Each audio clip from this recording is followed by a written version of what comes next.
Loss অ্যাঞ্জেলেসে FOBANA সম্মেলন হওয়ার ঘোষণা দেওয়ার পরপরই যুক্তরাষ্ট্রে বিশেষ করে লস অ্যাঞ্জেলেসে এটা নিয়ে বিতর্কের ঝড় বইছে বলবো।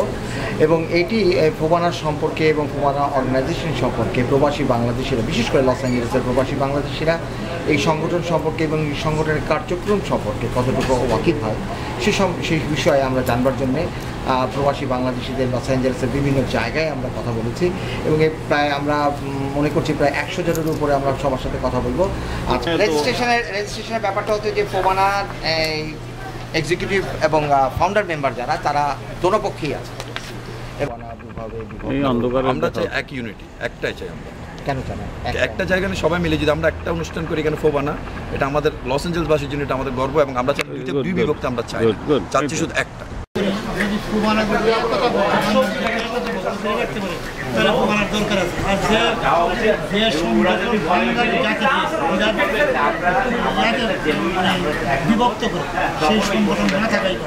ফোবানা সংগঠনের নাম আপনি শুনছেন? জি জি। আচ্ছা, আপনি কত বছর যুক্তরাষ্ট্রে? আমি 22 বছর। ফোবানা সংগঠনের কার্যক্রম সম্পর্কে কী ধারণা, কী ধরনের তারা কী ধরনের কাজকর্ম করেছে? প্রথমে প্রাথমিক দিকে এটা ভালোই চলছিল।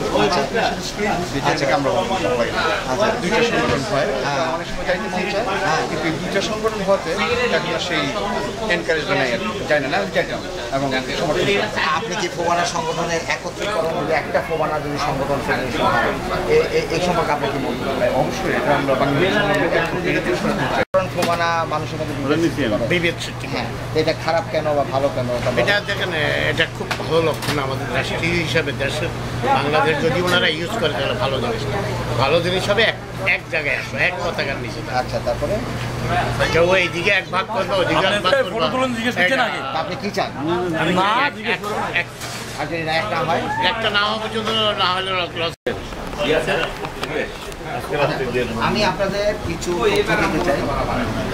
আজকে আমরা আপনাদেরকে ধন্যবাদ জানাই যে আপনারা এর আগে প্রেস কনফারেন্সে আপনাকে কিছু আপনাদেরকে গত প্রেস কনফারেন্সে বলেছিলাম যে আমরা ফোবানা ইউনিফিকেশনের পক্ষে আমরা চেষ্টা করে যাচ্ছি এবং আপনাদের খুশির খবর দিতে চাই যে আমরা সক্ষম হয়েছি জনকর্মের সাথেই কথা বলতে, যেমন এই পক্ষে চেয়ারম্যান এবং রেহান রেজা এবং লালনের সাথে যারা আইসিয়ে রেখেছিলেন তাদের সাথে রয়েছে এবং ওই পক্ষে শাহজাহান মাহমুদের সাথে আলাপ হয়েছে এবং শাহজাহান মাহমুদ ওনারাও বেশ আগ্রহী ইউনিফিকেশনের পক্ষে এবং এনারাও ইউনিফিকেশনের পক্ষে বলে যে এটা আমরা তোমাদের আরও ঠিক করতে। তো এখন এই জিনিসটা আমাদেরকে ইজি করতে গেলে আমাদের কীভাবে কী করতে হবে সে বিষয়ে আপনাদের তথ্য আমি আপনাদের বলতে চাই। প্রথমত হচ্ছে যে ফোবানা নিয়ে যে ধরনের বিভ্রান্তি রয়েছে, যে ধরনের আলাপ আলোচনা আমাকে ওনারা কিছু কাগজ পাঠিয়েছেন ফোবানা দিয়ে এবং 2000 সালে যে একটা কনফারেন্স হচ্ছিল নিউ ইয়র্কে, তখন জাজ নিউ ইয়র্ক টাইমসের আপনার প্রতিবেদনটা, সেখানে জাজ বলে দিয়েছে যে ওই ফোবানা দোনো ফোবানাকে বলছেন যে কাজ থেকে বিরত থাকার জন্য, কিন্তু জাজ অর্ডার করেছে দোনো ফোবানায় কাজ করে যাবে আনটিল ইটস বিন সেল, তাদের কাগজ। এইটা হচ্ছে সেদিনের মানে এটা, এবং এটা খুবই লজ্জাজনক ব্যাপার যে বিদেশিদের কাছে আমাদের দেশের এই ধরনের একটা কনভেনশন নিয়ে আলাপ আলোচনা।